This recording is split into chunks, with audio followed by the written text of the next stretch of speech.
Welcome to The Explainer. Grab your magnifying glass, maybe dust off that old tweed coat in the back of your closet, because today, we are launching a full-blown investigation of our very own. We're going to decode the bizarre, fascinating, and honestly highly codified world of mystery fiction. So, first things first, why do we find murder so relaxing? I mean, it's a hilarious irony, isn't it? Think about it. You've had a long, stressful week, and how do you unwind on a lazy Sunday afternoon? You curl up with a nice cup of chamomile tea, a cozy blanket, and read about a gruesome, cold-blooded homicide. We are literally using brutal crimes as a form of self-care. But as you'll see today, the real appeal here isn't actually the violence. It's entirely about the puzzle. Part 1, the scene of the crime. Okay, let's dive into this. Believe it or not, the mystery genre didn't really even exist before the Industrial Revolution. Why? Well, mostly because small towns back then only had night watchmen, and you can't exactly have a thrilling detective story when there are zero actual detectives to solve anything. Enter Edgar Allan Poe. He really kicked things off with what he called tales of ratiocination. Yes, ratiocination, which is just a delightfully fancy $10 word for combining intuitive logic, astute observation, and perspicacious inference. These early stories, they weren't about the emotional tragedy of loss at all. Nope, they were cold, calculated brain teasers meant to be solved by pure, unadulterated intellect. Section 2, Rules of the Golden Age. So, from the 1920s through the 1950s, the genre kind of moved out of those grimy, foggy alleys and straight into picturesque English rose gardens. The mystery became this rigidly controlled game between the author and the reader. And hey, to keep a game fair, you've got to have rules.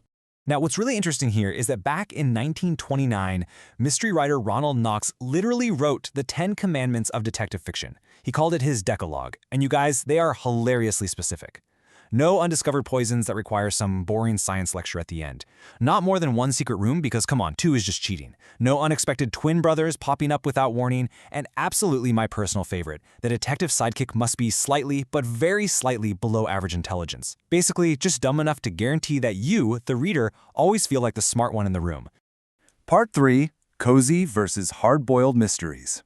As the genre grew up, it eventually split into 2 wildly different personalities, catering to entirely different moods. Think of a cozy mystery like a Sunday afternoon crossword puzzle or a warm cup of tea by the fire. You've got, retired librarians or local amateur bakers solving relatively bloodless crimes in these adorable little villages. On the flip side, a hard-boiled mystery is a midnight bar fight or a stiff shot of whiskey in a dimly lit bar. These plunge you straight into gritty urban jungles with cynical detectives where literally everyone is lying to you. So you go from a polite little puzzle clicking nicely into place to basically getting punched in the jaw in a dark alley. Speaking of those polite, cozy settings, let me give you a completely deadpan yet deeply terrifying statistic. 2%. By the end of the TV show Murder, She Wrote, the New York Times estimated that nearly 2% of the residents in Jessica Fletcher's quaint hometown of Cabot Cove, Maine, had been murdered. 2%. It perfectly highlights the absolute absurdity of the cozy setting. These supposedly quiet, picturesque villages are, statistically speaking, the most blood-soaked places on Earth. William L. D'Andrea brilliantly hit the nail on the head when he said Ms. Marple's sleepy home of St. Mary Mead puts on a pageant of human depravity rivaled only by that of Sodom and Gomorrah. Seriously, if you ever see a sweet old lady knitting on a bench in an English village, just turn around and run for your life. All right, moving on to Section 4, Solving the Locked Room.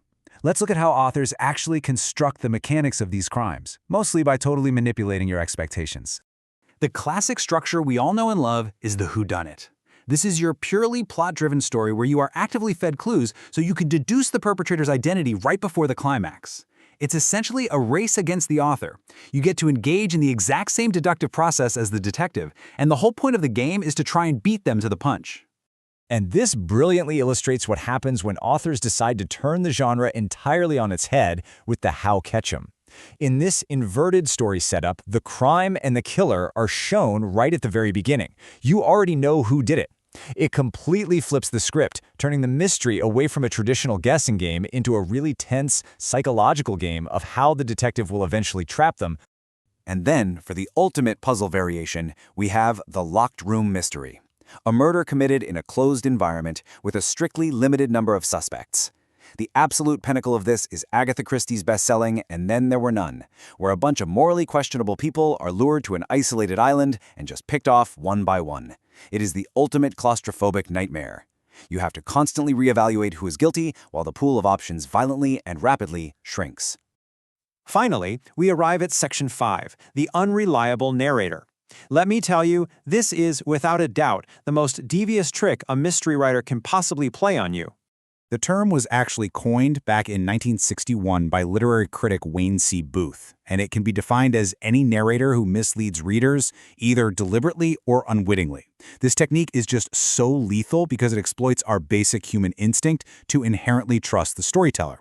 The author performs this brilliant sleight of hand, which makes the eventual plot twist incredibly satisfying purely because the lie came from the very voice that was guiding you the whole time. So, the crucial point is, how do authors actually pull off this trick without making you throw the book across the room? Well, they withhold key information. They deliberately lie or misdirect you, and, most importantly, they subtly stitch in hidden clues for hindsight. Because if they just flat out lie to you, you feel cheated, right? But if they stitch those little hints in just perfectly, when the reveal finally drops, you look back and feel deeply, almost embarrassingly impressed by how thoroughly you were fooled. Which brings us to one final, very important question to wrap up our explainer today. We've spent all this time breaking down the secrets, the lies, and the sneaky tricks storytellers use to manipulate you. So, can you actually trust me, your enthusiastic narrator? I'm going to leave you to ponder that little meta mystery. Thanks so much for joining us to decode the anatomy of detective fiction. Go enjoy your next great mystery read. Just remember to always watch your back.